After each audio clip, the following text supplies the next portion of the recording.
Ah, that's a lot of comics. Would you like some bags of boards with that? Oh, please, I love how you give them away with every comic. Okay, would you like a bag too? Oh, sure, that'd be great. Yes, please. And your receipt? Oh, no thanks, man. I'm trying to save some trees. But comics are paper.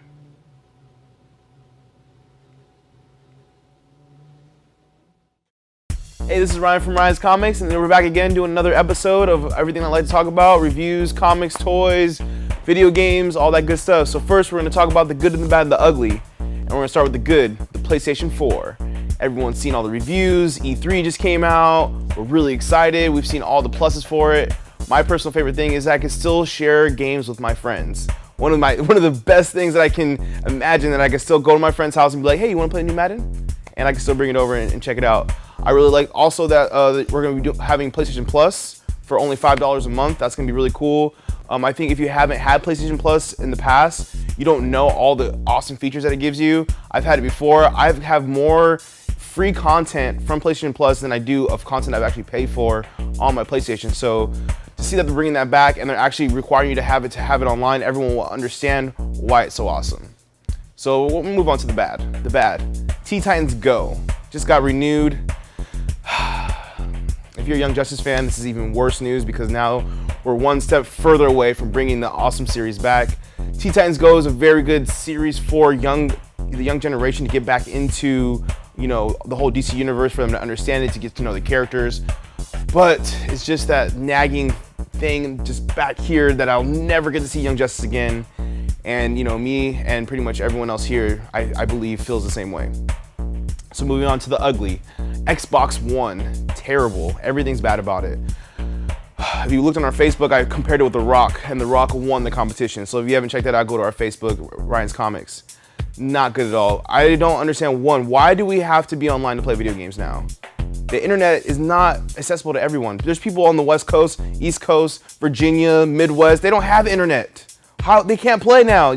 So everyone that has no internet cannot play video games. If I want to go out to the river with my friends and set up our thing in our tent, guess what? Can't happen now. So Xbox One, you lose because of that. And also, you're going to be watching me at all times with a camera. Doesn't matter if it's on or off. You're going to be able to look at me and see what I'm doing, see how many people are in the room.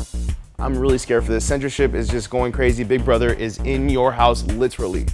So Microsoft, 2 thumbs down for that one. Cool, moving on. Now we're going to talk about a little bit about comics.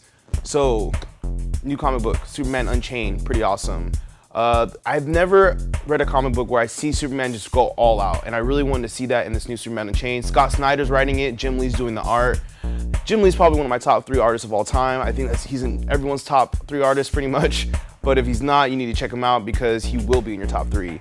So Scott Snyder, we all know, has written the Batman series. He did this crazy thing with Joker and the Court of the Owls, and the different angles that he brings into storytelling is really cool. Everyone always talks about how he doesn't have strong finishes, but it doesn't really matter because the meat of the story is always very enticing to just keep up with the story. So with the Superman Unchained coming out, I'm really excited to see what he does with it. I've already read the first issue.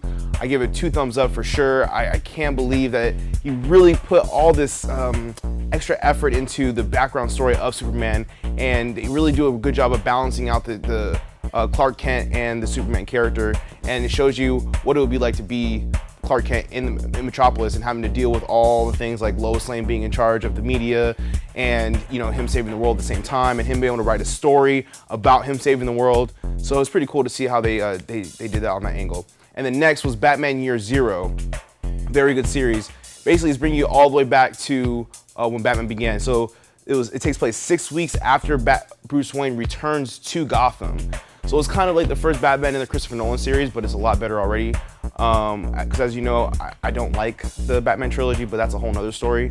But Batman Year Zero really shows you, one, the relationship he has with Pennyworth in the very beginning. 2, they bring in another character that we've never seen before, which is Bruce Wayne's uncle. I've never seen it before, so it's really cool to see him bring in the uncle, a relative that we haven't seen yet. And they've already introduced Edward Enigma, so we already got a preview of the Riddler, which is really awesome. So just from the first issue alone, I've liked this better than any other origin story that I've seen in the past. A new favorite title of mine is by J. Michael Straczynski. It's an indie title. It's called 10 Grand. It's one of my new favorite indie titles because they've done the same with stuff with extra dimensions and demons and all that good stuff. And I kind of feel like it's a Constantine book, but without all the complaining that Constantine has all the time in his book. So we're getting a lot of extraterrestrial stuff, a lot of, out of this world stuff, but you're getting a really toned down character. And he's almost like a bounty hunter. And in the opening scene, a girl is very desperate. She's looking for a friend, and she shows him a picture, and it's an old villain that he thought he killed in the past. And right away, he's like, "I don't need your money." And then right there, it captured me into the story because I really understood that this character he wasn't in just for the money. And in the beginning, they made it really seem like that. So right there, I saw there's gonna be a lot more depth to the character. I've read issues 1 and 2, and I gotta say, definitely 2 thumbs up so far. The art is really cool. It's more like sketch lines, so it's very consistent with each panel. But I think it fits the story really well. And they can't really do that with all stories, but in this one they did a really good job with it. So I would definitely check out 10 Grand by J. Michael Straczynski. So next is Kick-Ass 3. We've all seen the movie Kick-Ass. Kick-Ass 2 came out, and now it's Kick-Ass 3. I would definitely say that it's a lot better than Kick-Ass 2, and I feel like they brought back a lot of the aspects from Kick-Ass 1 to Kick-Ass 3 already in the first issue. The reason why I liked the story in the first place so much was that we could really see what it would take to be a superhero.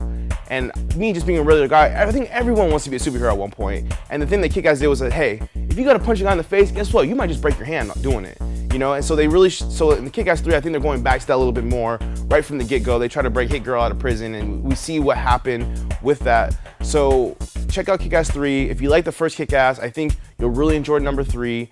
If you didn't like number 2, I would say give number 3 a chance. It finishes up the story. Mark Millar does a great job writing it. I really enjoyed the pacing, so I would definitely check it out. That's it for today. You can check us out at ryanscomics.com. You can check us on Facebook or Twitter. You can check out this cool shirt, the Wesley Crushers. We have it at the shop. If there's any other questions, feel free to email us, call us, anything that you need. We're always around for you, and thank you again.